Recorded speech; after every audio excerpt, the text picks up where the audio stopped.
Welcome back, my friends, to AA Recovery Interviews. I'm your host, Howard L., and I'm an alcoholic. Sober since January 1st, 1988, one day at a time. I'm grateful you've joined us. AA Recovery Interviews is the podcast where Alcoholics Anonymous members from around the world share their timeless and extraordinary stories of experience, strength, and hope. My guest today is Ryan M., who was given tequila at age 9 by his father to cause an aversion to alcohol. But Ryan actually liked it, especially the warm and wonderful feeling of being drunk. That set the ball rolling in a life in which the pursuit of ease and comfort would morph into serious addiction to alcohol and drugs. Raised as an only child, Ryan describes a happy childhood and adolescence, largely unaffected by alcohol use. His accelerating use of liquor and later pills and cocaine carried him through high school and years after with few negative consequences. But the disease was right around the corner and caught up with him during his early adult years. Ryan was seduced by the common belief that he didn't have a problem. By the time he did have a problem, his short forays of abstinence convinced him that he could stop whenever he wanted. The insidious nature of functional alcoholism had him believing that he could carry on indefinitely. However, each year on this merry-go-round took a greater toll, and by the time the disease got out of control, Ryan realized that he couldn't stop. As is often the case, he made numerous attempts to stop, including multiple detoxes and half-hearted AA attendance. As his Jenga tower of life was beginning to fall, he was finally ready and checked himself into a second rehab facility. From there, Ryan integrated a strong solution-oriented AA recovery program into every facet of his life. More than 14 years later, Ryan's reliance on AA remains strong, with active service work at the core of his program. I believe you'll get a lot out of hearing Ryan's story, especially those listeners who have relapsed or faced uncertainty about staying sober. His encouraging words illuminate AA's simple program of action and the life-altering effects AA can create. Regardless of where you are along the road of recovery, you are sure to enjoy the next hour of AA Recovery Interviews with my friend and AA brother, Ryan M. Hi, I'm Ryan. I'm an alcoholic. Hi, Ryan.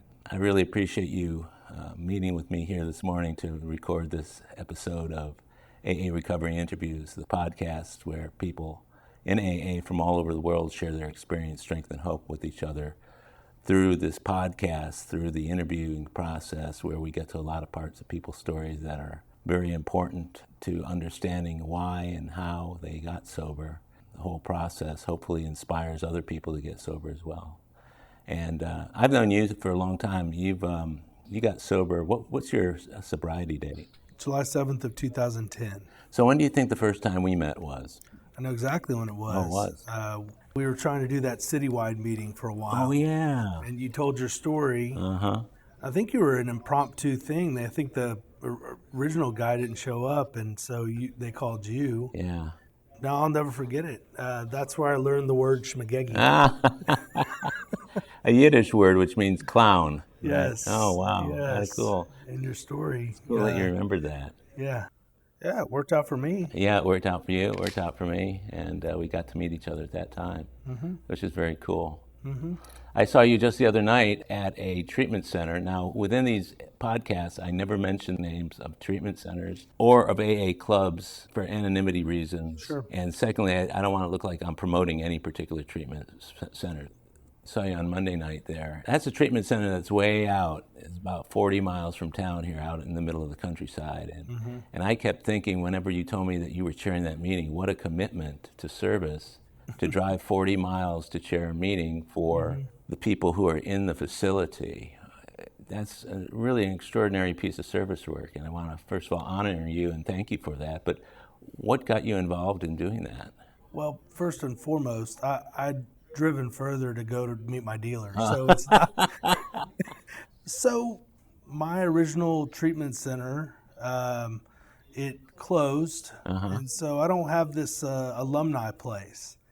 And it's funny, I used to go to my first year, I used to go to an alumni meeting for a pretty high-end, I won't say the name, right? But it was a meeting that was in the AA calendar, and it was near my office, and I could go on my lunch break, and I would show up over there, and they never really said anything, but I think they were, because I didn't go to that treatment center, and so I'd been to this other place out west a couple of times, and the guy who runs it is really, not that he's fairly new. He's got like 6-7 years. Okay. And he started that, and it's a pretty special thing. And so I'd been out there a couple of times with some other guys that were leading meetings, and the last time I went out there, I was like, man, I'd like to be a part of this. And so I talked to the owner and said, look, anything you need. And he said he was starting a IOP over here down the street. But in the meantime, he'd get me with his director. And she reached out and said, hey, because they have a meeting out there every night except for Sunday. So they need a lot of help. They need a lot of folks to come out and do that. So, but yeah, I'm just really grateful for the opportunity to go out there and be a part of it. A lot of people find service opportunities ready and waiting for them when they go and volunteer at treatment centers or halfway houses or other types of rehab or sober living type places. It's a great way to do service work. It's within the context of the treatment center's protocol for people getting sober. Bringing AA into a treatment center, to me, is still AA, but most of the time the people don't have a choice about whether or not they go to the meeting. They just go because it's part of the treatment process. So I've often wondered, and I wanted to get your thoughts on this, when it comes to going to a treatment center, what differences do you see between the AA meetings within a treatment center and AA meetings, let's say in a club like we're sitting in right now, or a regular church-based AA meeting? Yeah, I think that what I find in those meetings is that those individuals that are in there, they're deep in the solution 24 hours a day. They have to be. That's all the main focus is. And it's funny, when I was in my treatment center, I had a good friend of mine who got me into that treatment center. We worked together, we were friends, and he got me in there. He would come visit me on the Saturdays, and he said, treatment's pretty awesome, because you get to talk about your feelings, they feed you well, you're safe and all that. And so, except for all the guilt and shame, it's pretty cool. And I find that to be the case, And so I'm not saying that outside meetings are not in the solution, right? There's a decision point with everyone in that meeting, in that moment, and they're all trying to figure it out. Look, we were all in that position. And it's really easy after a couple years, a couple decades, for someone like you to forget that, to forget what it was like in that moment, trying to just make sense of it. Right. And you get just a heavy dose of that. I was talking to a guy who's calling me as like a temporary sponsor, and I was talking to him last night, and I felt that. I felt that, and it, for what it does for me, and I'm sure I'm not unique in this, is it puts me back in that place, because it's 17 years ago when I was in treatment, and so ultimately I think that's the difference. You were in an alumni group until the place closed? It closed, and then it reopened. Then I went to the alumni group and signed up, and then they closed again. So I never got to do any service work at that particular one. Yeah. I've gone to a couple others, in Houston, but nothing's really kind of stuck. It's a little bit more feels exclusive, if that makes sense. No, it makes a lot of sense. I'm curious what your take is on the handoff to AA once a person is ready to leave the treatment center. When we were in the meeting the other night and I was leading the discussion, I realized then when people shared that a number of those people there have been to multiple treatment centers. 6, 7, in some cases 2 or 3, in other cases 1 sometimes. And it occurs to me that there are a lot of people who get sober without going to a treatment center. So you've got that bunch of people in AA. And then you got the people who went one time to a treatment center, and then after the treatment center they went to AA and they're still sober. You've got other people who've come to the treatment center, they've gotten out, they've gone to AA for a little while, then they slip, and then they're back in the treatment center. And they might repeat that dance 2 or 3 times more until maybe they finally get it and they get into AA. Sometimes I think the handoff between the end of treatment and AA, there's a missing link in there somewhere, because somebody being in a treatment center, getting all this great information, going deep with all of the discussion and everything else, I mean, to get to the root core of their problem, everything else, it'd be real easy for someone to say, that is treatment from alcoholism, that is the program, and yeah, this AA thing is nice, but it's the treatment center that keep me sober, but now I'm not there anymore, and I've got to go to AA. What is your opinion or your take on that handoff from the time somebody finishes the treatment program and AA? How strong is that connection? I think it depends on the individual. I went to several detoxes and several treatment centers. My first treatment center was a state-funded one, and it was pretty rough, and it was really hard for me to identify, because I could easily say, well, most people in there were in there to run away from the law, basically, so they don't have to go to jail. And I wasn't in that situation. But I said that to say that the last time I went to treatment, I was ready. I was 100% ready. And I feel that, and even in that room, listening to those stories, and a lot of those folks, a good portion of them, it was their families that put them in that treatment center. From an intervention or something? From an intervention. There was one guy who told me, he said he was in an intervention that he wasn't a part of. His wife and daughters got together and said, okay, well, he's going to treatment. They had his bags packed. He got home and they took him. Well, whatever works, I guess. Yeah. Well, you got a shot. But I think ultimately what I was talking about with my guy last night, I said, you're working the first step. It's going to bleed into other steps, and you're going to have these other things, but you're working the first step. That's the only thing that matters right now, which is the principle behind the first step, which is honesty. Even in treatment, I'd never really, because we could delude ourselves, and especially in that environment, because it's so safe. What more does a self-centered person want than just talking about their own feelings all day? Yeah. And so I don't think it's the handoff necessarily, because I think it's there in most cases. Yeah, that's a good point. I'm always curious as to what people's thinking, to have them kind of revisit what their thinking was when they got out and slipped. What was the thinking that preceded that slip? What was there about the treatment center that you either did or didn't get that might have contributed to that frame of mind that you ultimately relapsed?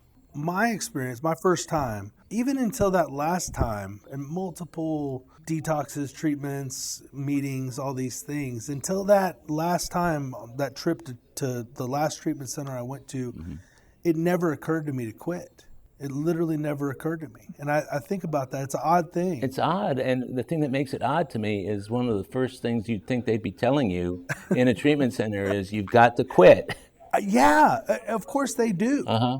The first thing I remember about my first treatment center was it was a mental institution. It's state funded. And they literally separated, for the most part, the people who were crazy and not alcoholics, and the people who were alcoholics. And then there were certain times we'd mix. And what I remember about that is that they made it very clear that you were in here with everyone. You were crazy, just like this lady who's, can't keep her clothes on or whatever, and flying around the facility. I think that part of it got into the, insanity part. I was able to go, well, I'm here with people who are insane, so I must be insane too. So it's not an alcohol thing, it's an insanity thing. Yeah. I am sure they did say the just stop and stay stopped and go to all these stuff, but I wasn't hearing it. It was always this kind of next thing where if I can just get to this point, then I'll be okay. If I can just get to this point, then I'll be okay. If I can just get here. And it was never, I need to quit forever. It was like, I need to stop doing this one thing, and switch to this substance or only do this or only do that. Yeah. But it never occurred to me to quit. Yeah, and that I think happens for a lot of people who end up relapsing. Let me ask you, with regard to when you were about ready to leave the facility, what instructions did they give you about stepping off back into your everyday life? Yeah. With regard to slipping, relapse, behavior that might trigger relapse, what were they telling you about that? The thing that I remember most about leaving is how scared I was. is how just very, very scared. And I had a temporary sponsor in there. And, he made it clear it's a temporary thing because you're going to go. This was down in Clear Lake area. Mm-hmm. So I was coming back to Houston. He said, you probably need to find someone there. But the directive was go to a meeting immediately. Go to the first meeting that you can outside of treatment. And I did. I got the pamphlet and went to the first meeting that was near me. It was actually a women's meeting. And I showed up and I sat down and sir, you can't be here. I said, no, I could be here. I qualify, I didn't really understand, that it was a women's meeting. Did they let you stay? No, they didn't let me stay. So what did you do after that? I went to the next meeting on the schedule. And that was a mixed meeting? Yeah, that was a mixed meeting, yeah.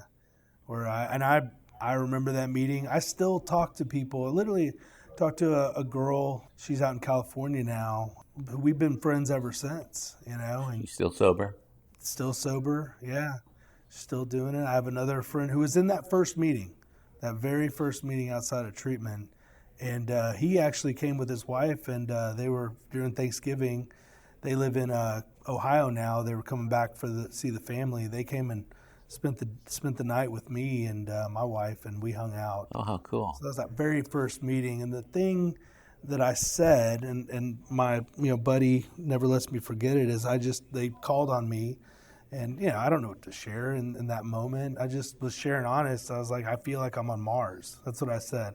I feel like I'm on another planet. I'm out here, I'm outside of the bumpers of the recovery center, and I'm sober.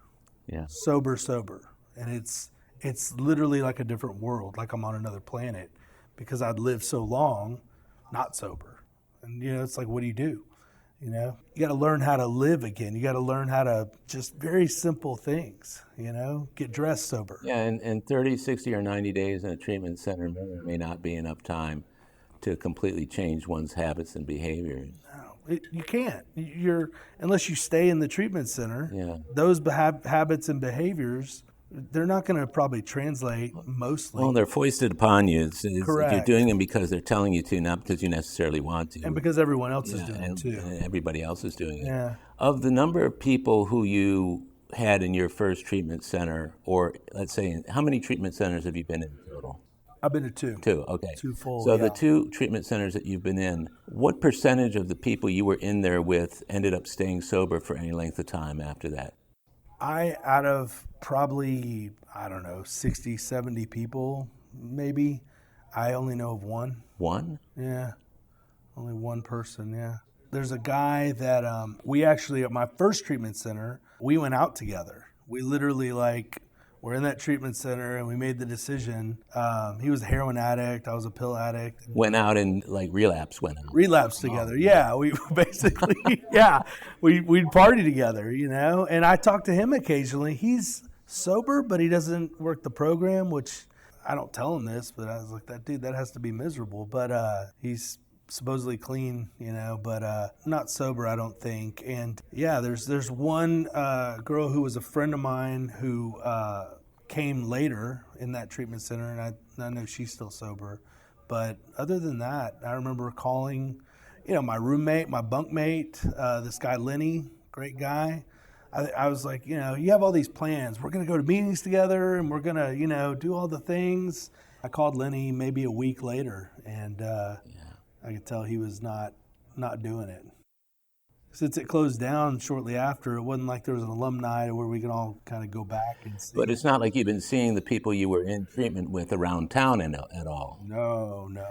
One of the things that struck me about that meeting the other night was one of the people said, these people, meaning the people in the treatment center, these people become my new family, and they're the family that I'm going to have when I get out of here, blah, blah, blah. And what I wanted to say, I think I might have said it subtly, but you're going to have a new family. Chances are it may not be these people unless they're going out into the same geographic area where you live and are going to meetings. It'll probably be the people in AA who become your family. Mm-hmm. But I know that doesn't make sense to somebody sitting in treatment, surrounded by people all lovey-dovey and all close because the counselors bring everybody together in a therapeutic community that seems to work for getting people sober, but staying recovered is a whole nother topic, isn't it? You got to find that exact thing outside. Yeah.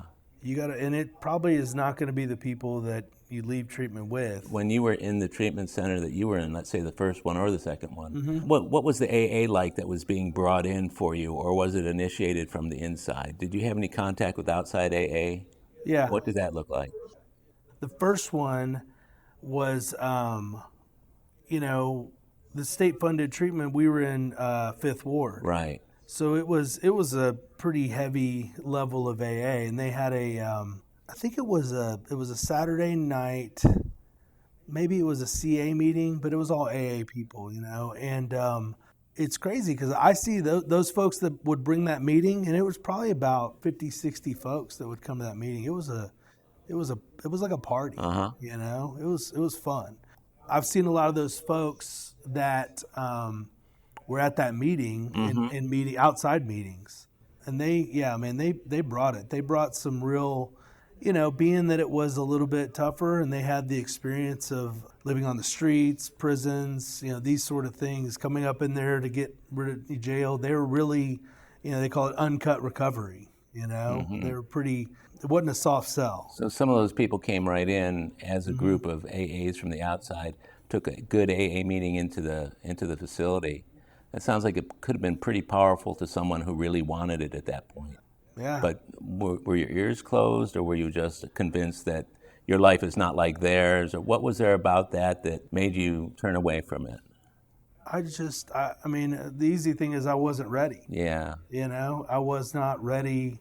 I heard it. I did. There was a part of it where I didn't identify, relatively speaking, but that's not their fault. Yeah, that's right. It's my fault that I couldn't see the similarities.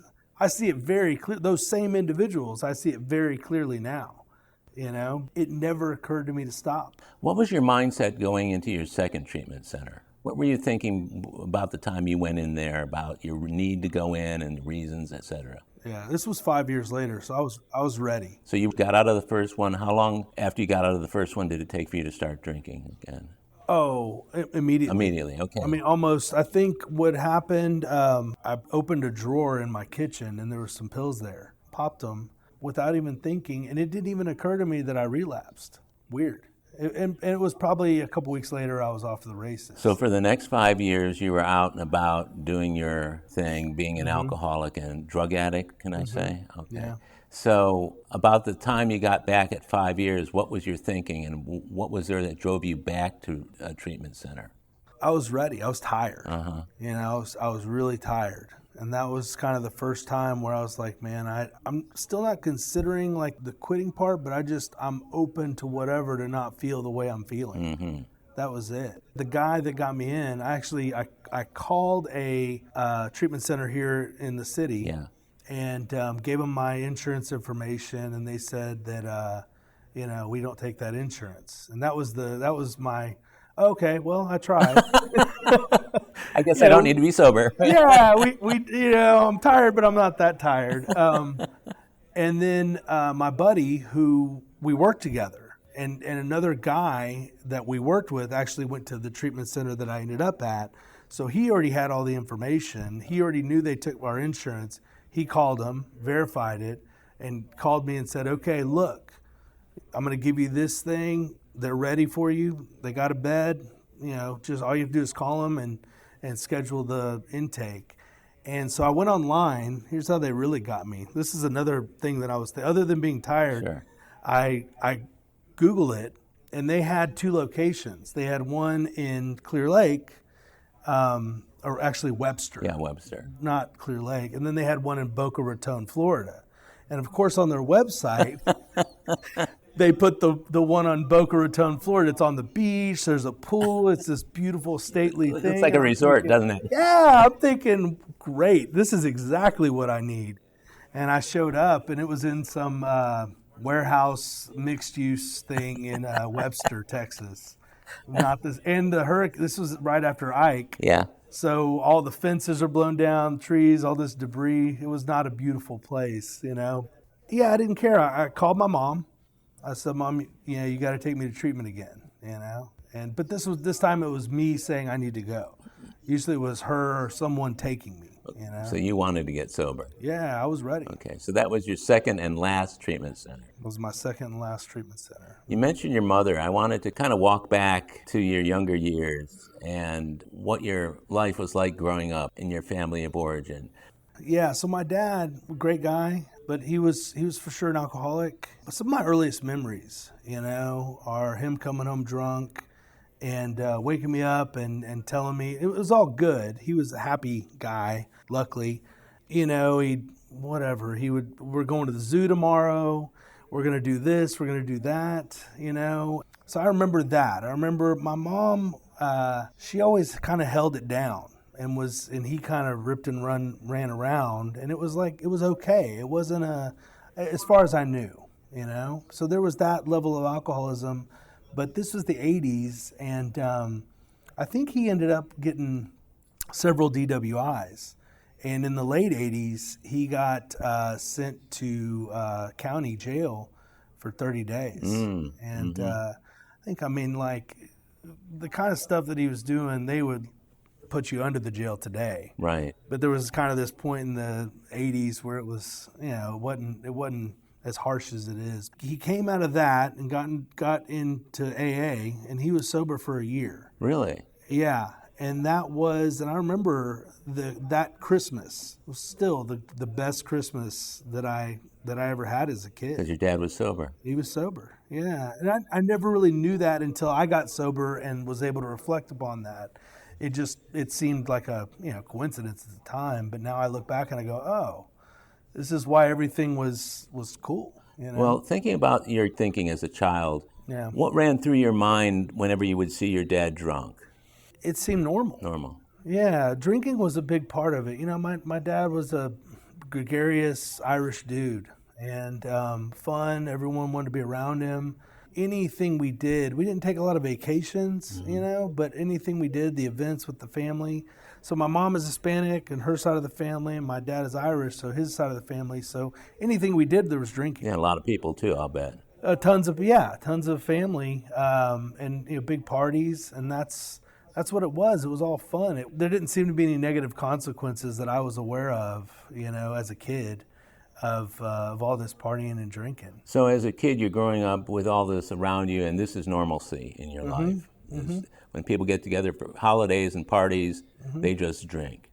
Amongst the relatives that you saw, were there any who were identified as alcoholics by your mom and dad saying, you know, Uncle Bill, you know, he has a problem with alcohol? What was your experience with that?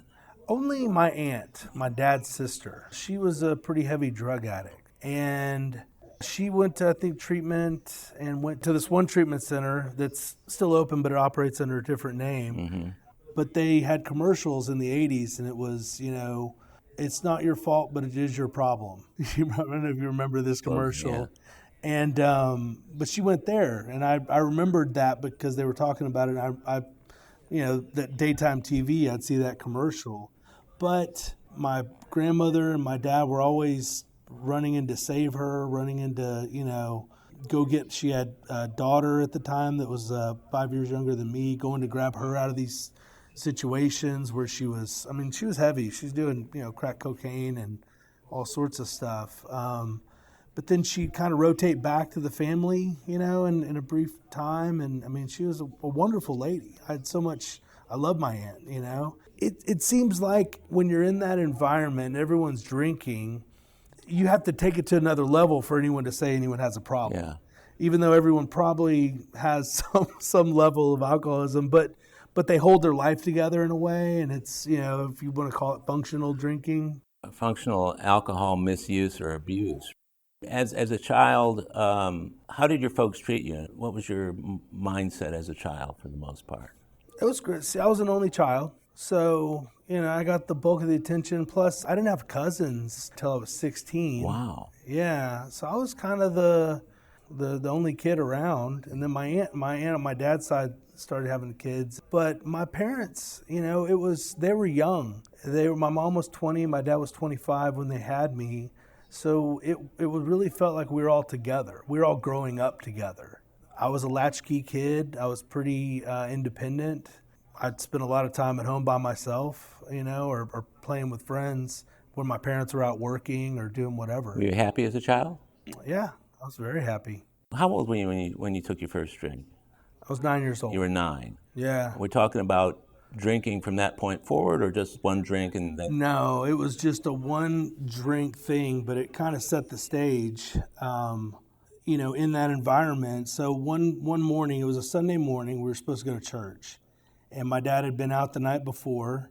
And, I run into his room and he's in bed hungover, and my mom is making breakfast. And on the dresser was a bottle of tequila.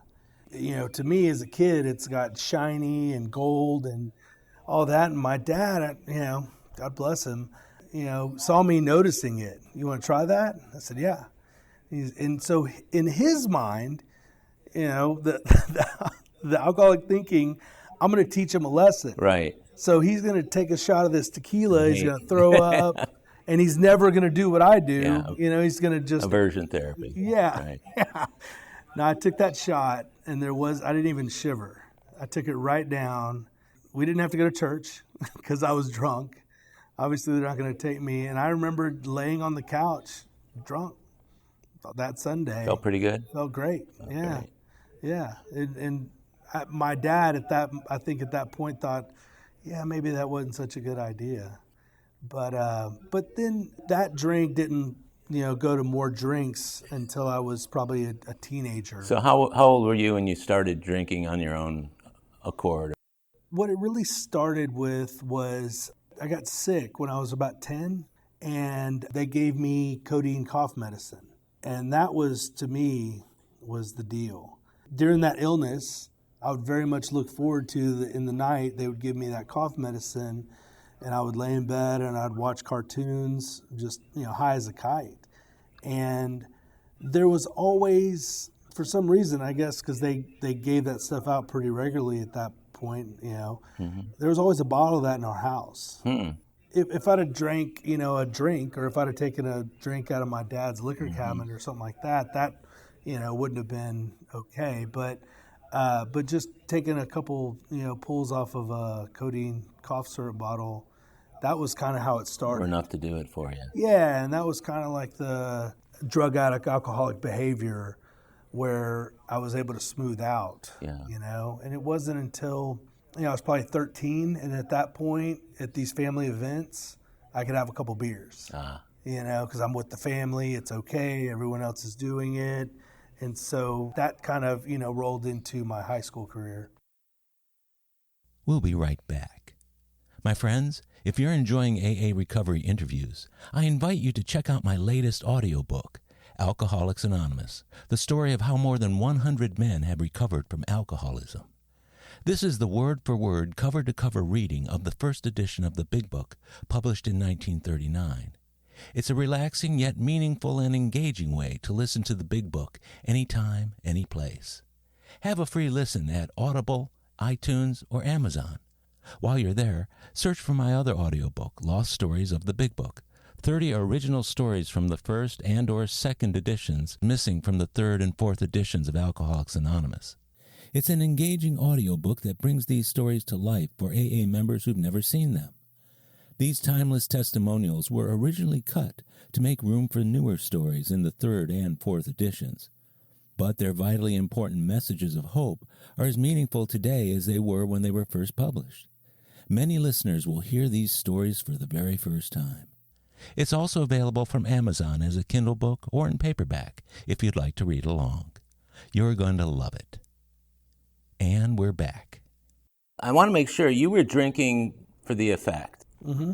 I mean, it quieted it relaxed me. That was the thing. It was it didn't matter what I was doing, what I was doing, cough syrup or alcohol. It smoothed me out. So it was for the sheer enjoyment of doing it? Yeah. Yeah, okay. Absolutely. There's nothing wrong with that. I mean, I interview people all the time, and you and I both know people who had relatively decent childhoods and good upbringings and that kind of stuff and still became alcoholic. Yeah, it's a hard thing coming into AA and hearing those stories. You know, I've talked to this with other people in the program that are like, yeah, my family was great.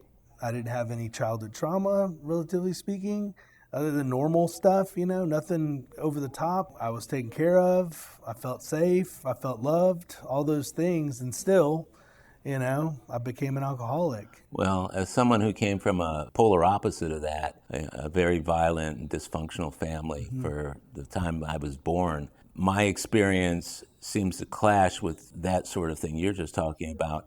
And I asked one of my friends one time, I said, you know, you're always talking about what a great childhood you had. How is it you became an alcoholic? Because in my mind, I'm thinking alcoholic growing out of the kind of childhood I had. And he just very plainly said to me, I just drank too much beer. Yeah. And I thought, okay. So for the person who hasn't had the kind of background I do, who is more like you, Ryan, you know, things were pretty cool. You liked your family. Everything got along all right. You didn't drink to get away from what was bad in your life. You drank to Enhance it. Yeah. That makes sense. So you get to high school, and what does that whole situation look like? That was where it became really important, drinking. In the social circles, it became important because, you know, I went to a high school not far from here, and there was literally drinking fraternities. Oh, you know? yeah. Yeah.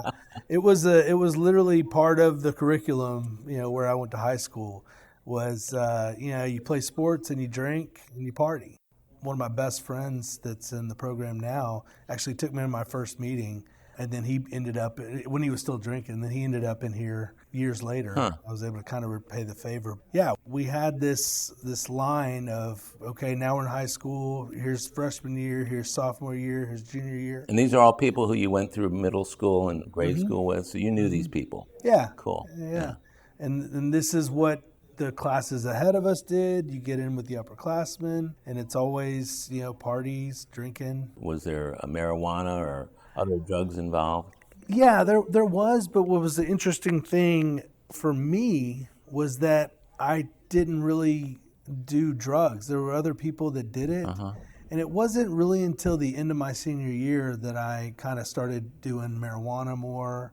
Other than a handful of times, it was interesting that socially, if you did something other than drinking, you're not a good kid or you're not in the crowd that you want to be in. Yeah. Does that make sense? There was a definite, you know, hierarchy of drug addict alcoholism. Yeah, even when I was in high school, there were the potheads, there were the guys who liked to drink and party, and then there were the troublemakers, and then there were the studious kids, and the groups very seldom ever mixed. It's interesting because once I kind of delved into the drug scene, I would still drink with all my drinking buddies, and then they would go home, and then I had a whole nother set of friends that I would do drugs with, hard drugs. Sounds like a fun time.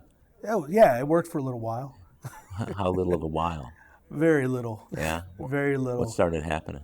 You know, during that time, high school, I mean, I joke about it. I kind of peaked in high school, I feel, you know. I was captain of the football team, you know, on. And neither one of my parents went to college. And so although we talked about me going to college ever since I was little, my grandmother was a teacher, and she went to, you know, university. She got a master's, and so it was important to her. But it really wasn't that important to my parents.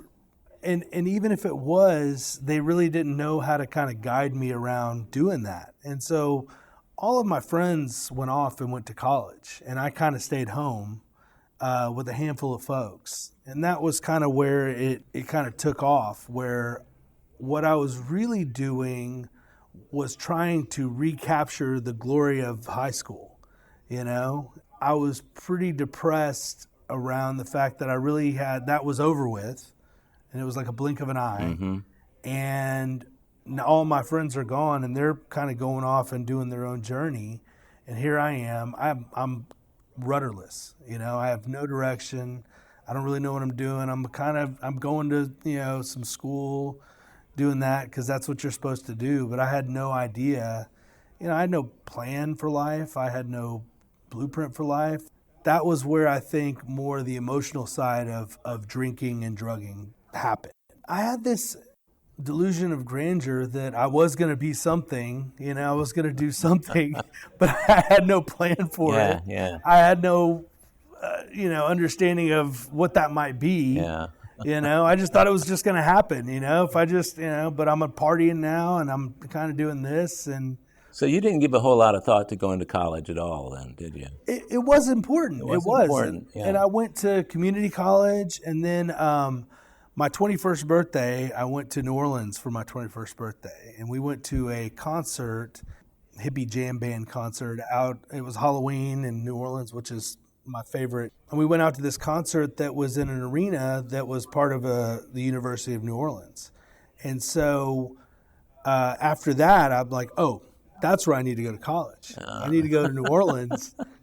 Obviously an alcoholic living in New Orleans trying to go to school at that time, it was very, very difficult because that city, you'll get lost in it. That was my effort towards college. I would take these classes, and I'm not a very good student. Still to this day, I'm not a very good student. That was a plan of sorts because it's just kind of what you're supposed to do. Uh-huh. But I didn't have any gumption around it. I didn't have any, idea around it. It was kind of, I'm supposed to do it and I'm doing it. So I shot out to New Orleans and, just kind of crashed and burned. By that time I was pretty well on my way to being a pretty regular drinker, but a very heavy drug user as well. So it sounds to me like you turned a corner from the drinking and drug use for enjoyment and to kind of mellow out to having all of these feelings surrounding being that rudderless boat, as you said. So is it safe to say that the reasons you drank and the effects of why you drank shifted from high school into the years after? And how long was that before you got into AA? Well, I have to say that part of it where I was kind of chasing this, past kind of glory, my parents separated right after high school. Uh-huh. And my dad kind of had a midlife crisis. He did have a midlife crisis, which is a whole nother story. But they separated. Mm-hmm. And that to me was, it was not surprising. It wasn't surprising that my dad kind of took this midlife crisis leap, because he was always kind of that way. Yeah. But there was always this threshold where he could party, but we're together, we're family, all that. But then he went way off the deep end. Yeah. And stopped coming home. I was still at home. He stopped coming home and then ended up living with another woman. And that was like almost like a blink of an eye. At that same time, this happened. When I'm talking about kind of the emotional drinking, the trying to, forget, the trying to feel better, trying to, fill that void, that was part of it as well. So that enters into the emotional feelings that you were having at the time, Mm-hmm. what happened at home with your folks and them separating, along with that indecisive everyday feeling of not knowing what you're going to do or how you're going to do it. But the drugs and alcohol sure did make you feel better. Yeah, absolutely they did. Kind of walk us down the road a little bit from that point until, let's say, the point at which you started to really have problems that you would seek the ultimate solution for. So it kind of started, a few years after that. I got outed as a drug addict alcoholic. And I had kind of taken it too far. Like your dad. Right. And, further than that, because I was using drugs. I wasn't just good time drinking. It's kind of like my aunt. You could drink and whatever, but when you start kind of mixing in this other stuff and then you start having consequences, you're not, taking care of your business or whatever the case, then now you've jumped the shark, right? And so it started in 2003, I think, 2004. I had come back from New Orleans, didn't graduate. I was working with this company and, I was high every day. Eventually, they got tired of me at that company, and I got fired. The company got sold to another guy, and he and I started butting heads, and he was like, who the hell is this punk kid? Because I thought I knew everything. I was going to tell him how to run his business that he bought, So then I kind of bounced around a little bit employment-wise. There was no thought about really probably going back to school at that point. And so I was really rudderless. I was really just wondering. At this point, I was an everyday drug user. That really became my job, was how I can get more money to get more drugs, to get high, how I can get more money to get drugs, to get high. And So when we're talking drugs, what are we talking? pills, Xanax, Lortab. Yeah, Xanax was probably my first love. Mm-hmm. We would talk about this, when we were kids or in high school. That buzz where you've taken like 3 or 4 beers and you're not drunk yet, but you're not sober, that perfect buzz, that was what Xanax did for me. And it was just boom. It was immediate. I didn't have to drink that. And then I started taking pain pills. When I was a kid, I remember I heard somewhere better life through chemistry. Yeah. Right? And that's what I thought I was doing. I thought I was a chemist, I'm like, oh, I'm going to take this to wake up, and I'm going to take this to smooth out. I'm going to take this to even out. And that was what it was just kind of turning these knobs on my emotions all day long to feel the perfect amount of whatever I needed to feel. Well, they do say that addicts are some of the best chemists in the world because they know exactly how to mix everything. So you were taking Xanax, you were working, but you said you were getting high every day, all throughout the day? Yeah, I was just chasing it all day long, and I was working. Yeah. I was doing the job. So you were a functional pillhead at that point? Yeah, barely. Yeah, I mean, I guess you would probably describe me as that because I had employment and I was working. Right. But I was certainly not functioning. What ended up happening, a good friend of mine, he kind of sounded the alarm. He lived in my same apartment complex. We were roommates together. Mm-hmm. And he went to LA for a little bit and then came back and was still living in that same complex. I was kind of pretty far gone at that point. And so he sounded the alarm, called my family. They got me into detox. So that was my first, I'm outed as an addict. Now I have to go to detox. I spent 3 days in a hospital detoxing off of pills, withdrawing at that point. And that was really kind of where it was, okay, I'm busted. When he found you in that kind of condition, how were you feeling about your life at that point? And what consequences had occurred that may have given you the notion that I've got a problem? Well, the apartment that I was staying in, I didn't pay. They were about to evict me, and they put something on my door where I couldn't turn it. But I was inside. I was like, oh, I can't leave my apartment because if I do, they're going to lock me out and I'm not going to get my stuff. So they came and literally got me. The way in which I behaved with my whole family there, my friends in this moment I was kind of aloof to it. Of course, I was high and I was like, oh, I'm moving out. But it wasn't a formal intervention, was it? No, it wasn't a formal intervention. It wasn't. It was just kind of, let's get him out of this apartment. Let's get his stuff. And I don't even remember where I went, but there was about halfway through that move, they basically decided someone take him to a hospital, get him some detoxed, and while we'll take care of this. And that's what ended up happening in that moment. Yeah. So how long did it take you to detox? It was about a week. Pretty rough? It was very rough, yeah. Coming off of probably 30 Lortabs a day at that point.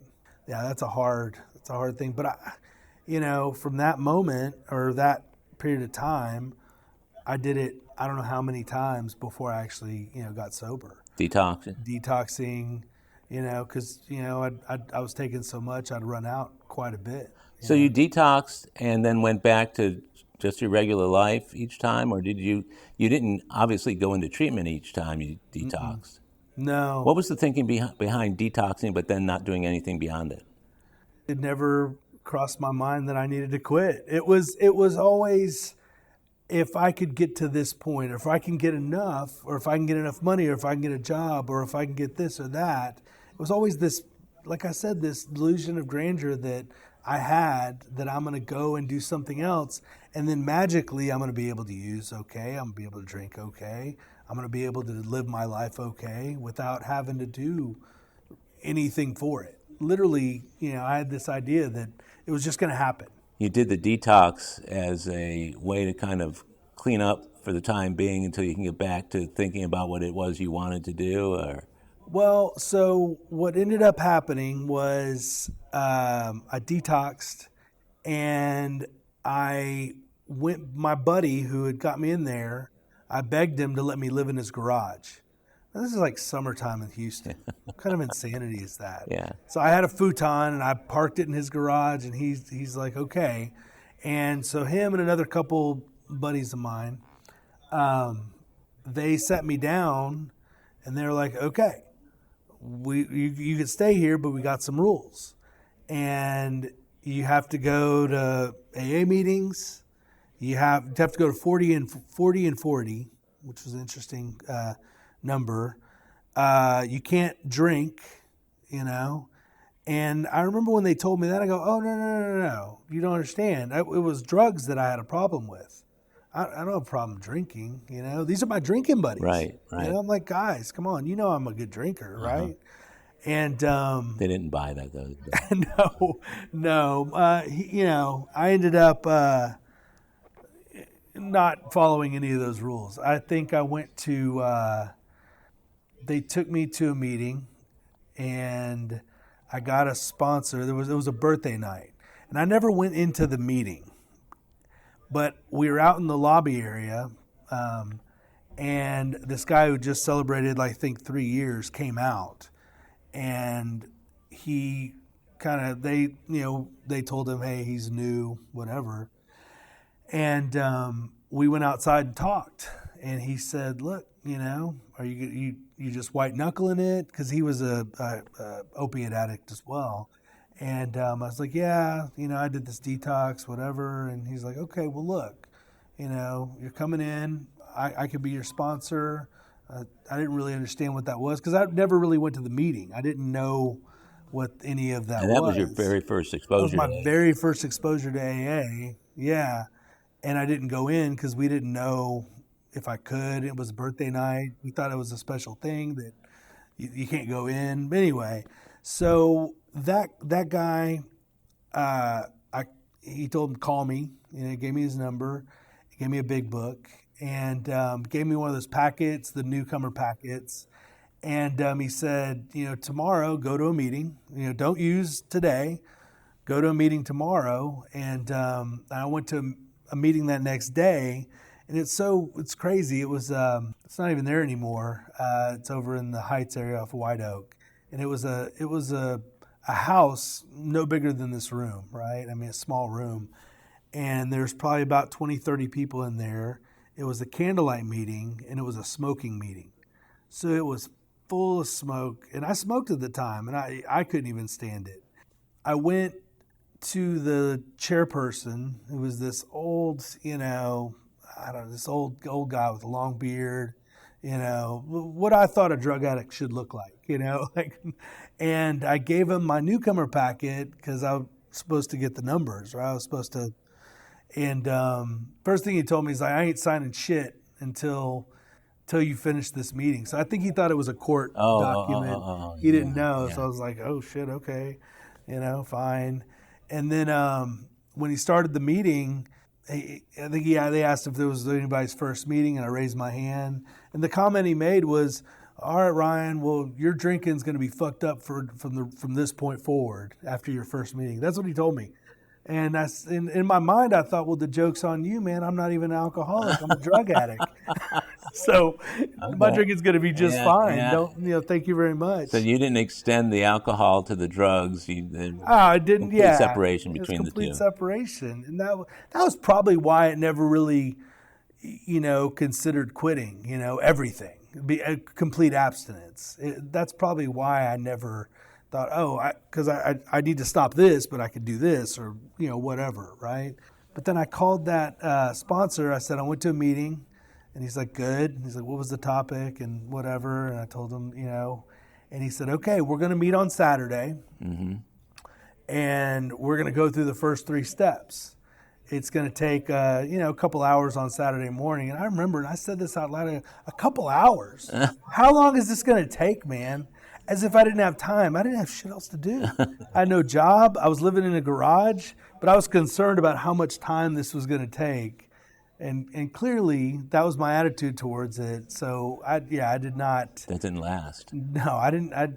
That was the last time I talked to that guy. You never got together with him? Never got together with him. Yeah, I was a buddy of mine came into town, and another drinking buddy, and we went off and spent a week. You're back back to the races. Yeah, I get it. Back to the races immediately, and of course, after a couple of nights of drinking, I need something else, and that's kind of how it rolled out.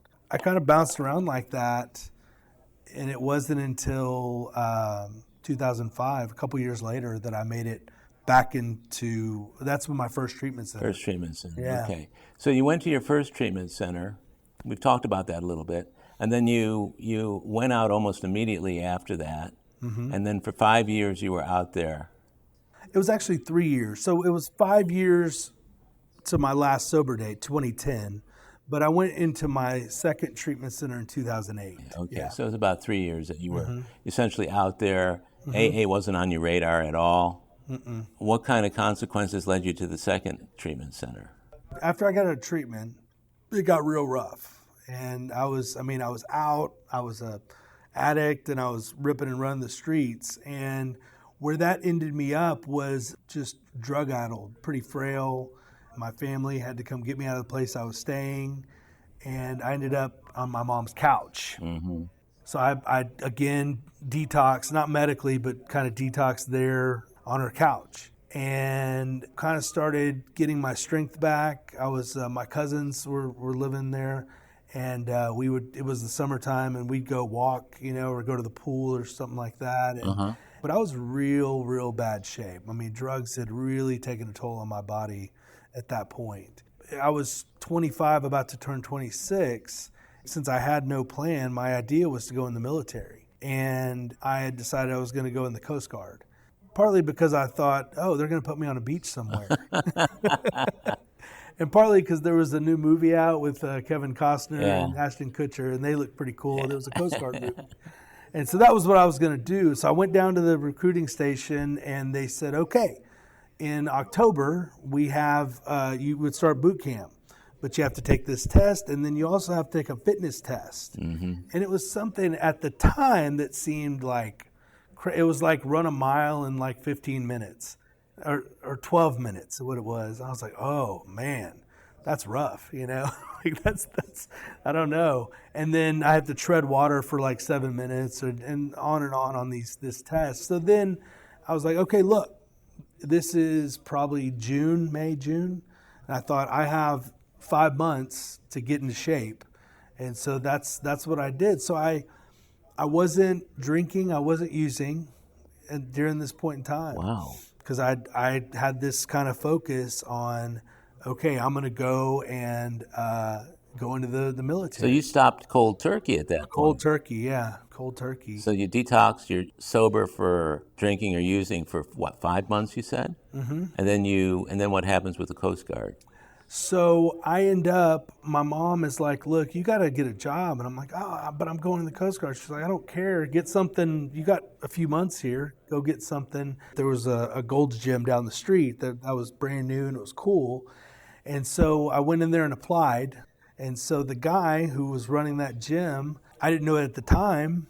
This is like a God thing, right? That was the guy who got me into treatment the second time. Oh, wow. Yeah, he had at that time probably 10 years sober at that point. So he hired me as a salesperson.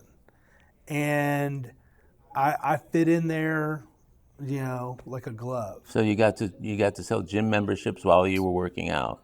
Yeah, right. I got to work out with all these trainers. I got to be in the gym, atmosphere was like, at that point in my life was just incredible. And then the atmosphere of positivity that he brought, being a sober dude, but I didn't really equate it at the time. I didn't really know. I didn't designate it. Yeah, it was just the gym industry is, it's all goal oriented. Everyone's pushing. Everyone's trying to get better. And I wasn't drinking. I wasn't using, and so I really kind of fit in there well. So the date that I was supposed to go into the military kind of came and passed, and I stayed. And I stayed there for 3 years. So that dream of going into the Coast Guard kept you sober for 5 months. And at that point, when you didn't go into the Coast Guard and you stayed at the gym for 3 years, did you start to use again? Mm-hmm. Okay. Yeah, that's what ended up happening. Okay, so during that 3-year period, you were back. Mm-hmm. You're back to doing what you were doing previously, but you were working at a place where I'm assuming if you were at least functional, Yeah, it didn't make that much of a difference if you did it. I was selling. Yeah, You know, yeah. like if you're hitting your goals and selling. They're not going to ask any questions about it. No, and it wasn't. I wasn't fully back to where I was before for a while. Uh-huh. I kind of would do this and that, and functional, if you want to call it that again.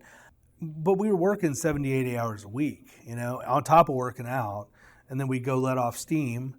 And then, after a couple years of that, I kind of got in the groove of it, and so I could manage that and kind of manage my drinking and drugs a little more.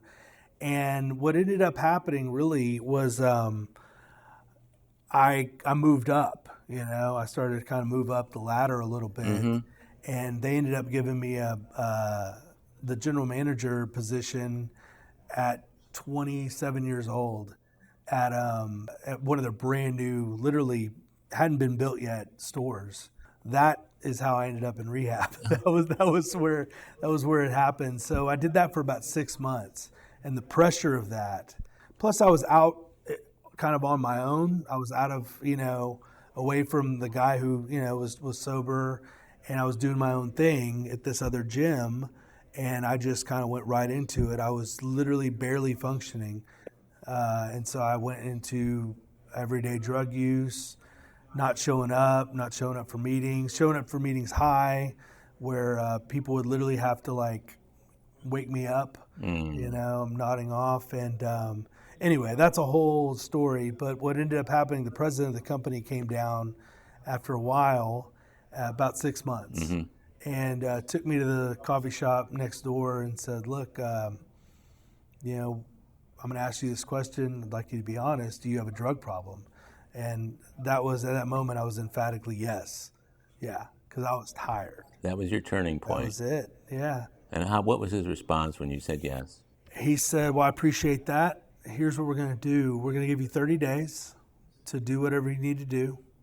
And if you want to just go, roll up in a corner and waste away, let us know. That's fine. But I would encourage you to do something positive." And that was how he left it, right? Yeah. That was really how he left it. He just gave me a 30-day sabbatical to get my shit together. And it wasn't until, I don't even know if he told my buddy, who was a GM at another store. So somehow it got back to him that next day. And that's when he called me and said, "Look, I got this treatment center. They take our insurance. They already have a place for you. All you have to do is call." So that takes us full circle, where we talked about your current sobriety and some of the things you're doing of service and staying sober. I wanted to ask you about the 12 years now, because 15 years, right? 14 and a half, yeah. 7/7/2010. 14 and a half.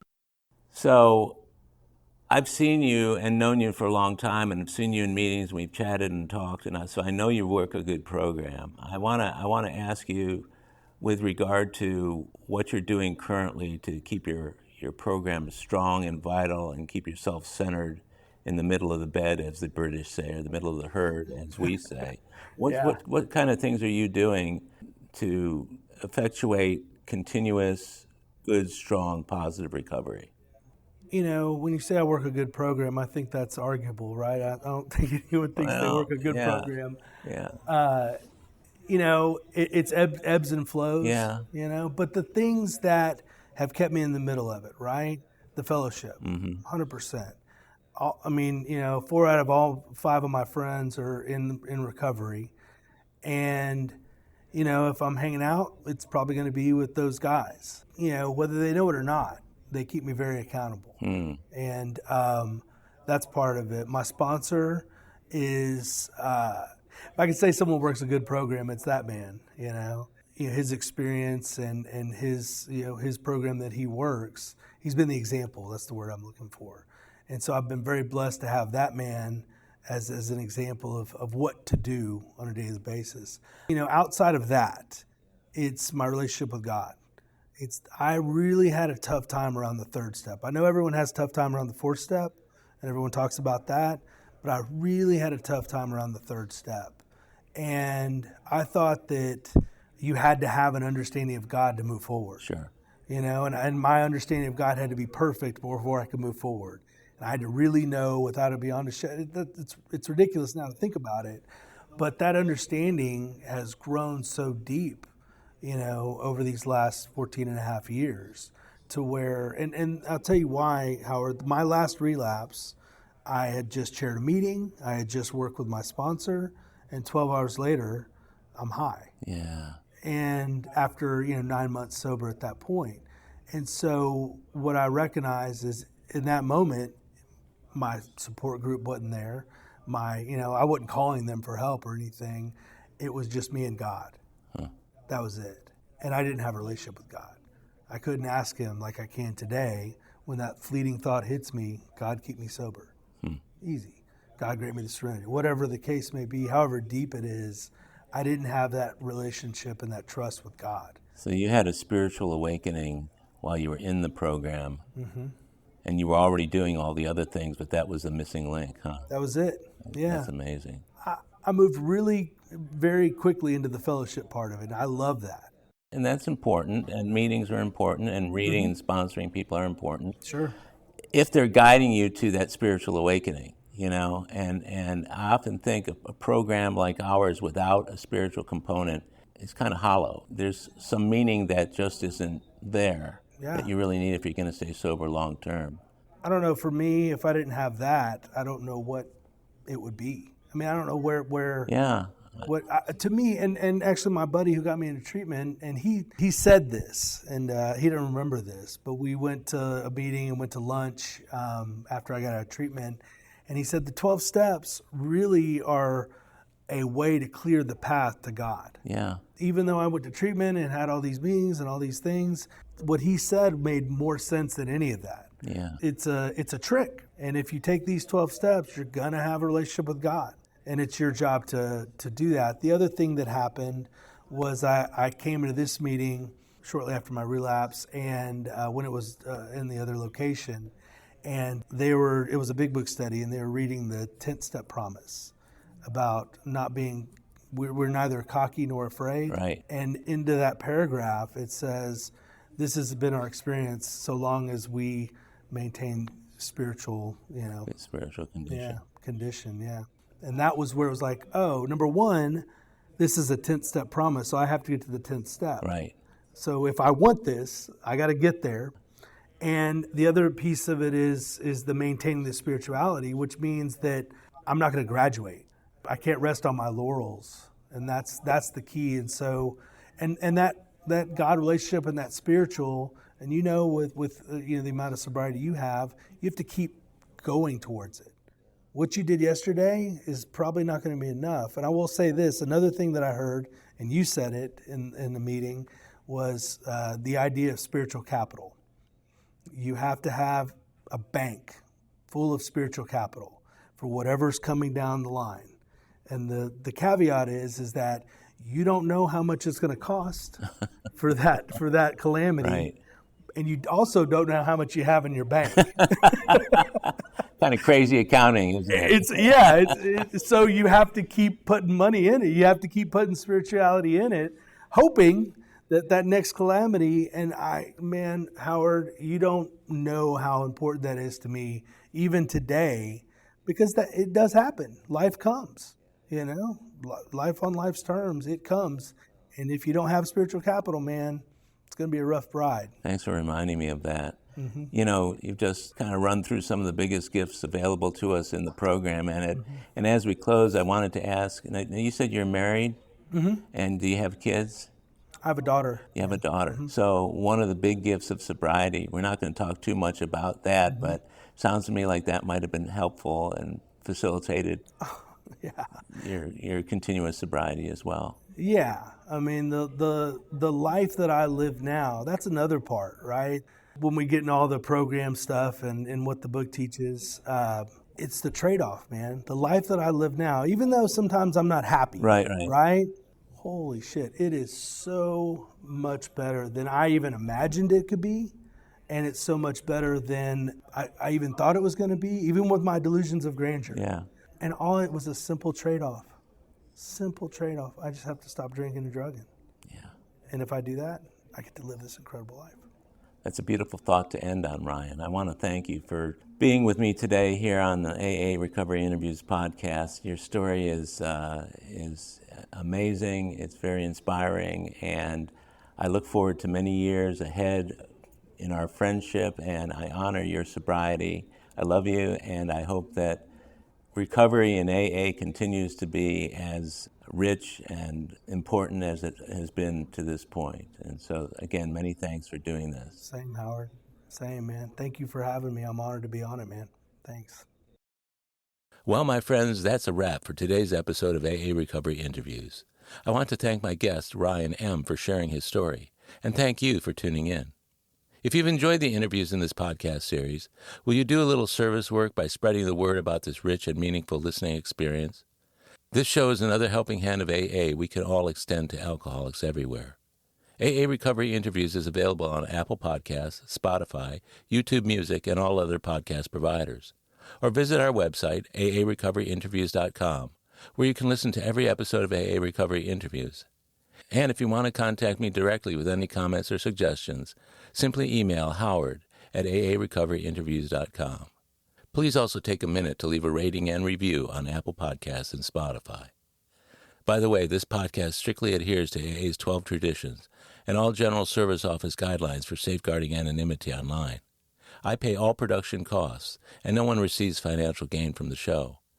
AA Recovery Interviews and my guests do not speak for or represent AA at large. This podcast is simply my way of giving back to AA that which has been so freely given to me. The next episode of AA Recovery Interviews is on the way, so keep coming back. It'll be here soon.